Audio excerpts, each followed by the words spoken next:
Nicholas Nickleby, the original Lost Draft, written by Charles Dickens, narrated by Geoffrey Giuliano and the Icon Players.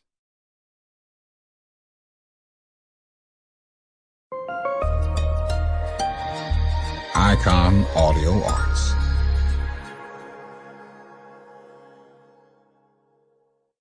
Welcome to the icon world of classical literature. Within the art of writing, there is a very special category reserved for what we generally agree to be stories and tomes which are a significant cut above, which so elegantly describe the human condition, winding their way word by word, chapter by chapter, through a delicate web of beautiful storytelling, as to remain untouched by even time. Those are, by definition, the classics. When the synergy of truth, intelligence, and insightful description come together in a tale which moves one emotionally, inspires and educates, those works are indeed classic. To be so in tune with one's literary powers as to create, often from imagination, a story full of emotion, tender at heart, and overflowing with some illumined truth from deep inside, so that it can be universally recognized and relived by the eyewitness, that, too, is a classic. Author's Preface. This story was begun within a few months after the publication of the completed Pickwick Papers. There were then a good many cheap Yorkshire schools in existence. There are very few now. Of the monstrous neglect of education in England, and the disregard of it by the state as a means of forming good or bad citizens and miserable or happy men, private schools long afforded a notable example.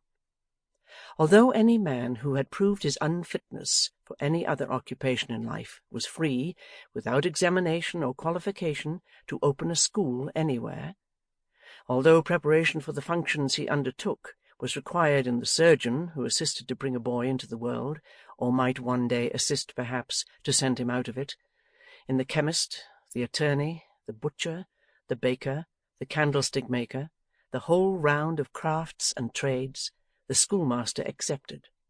And although schoolmasters, as a race, were the blockheads and impostors who might naturally be expected to spring from such a state of things, and to flourish in it, these Yorkshire schoolmasters were the lowest and most rotten round in the whole ladder.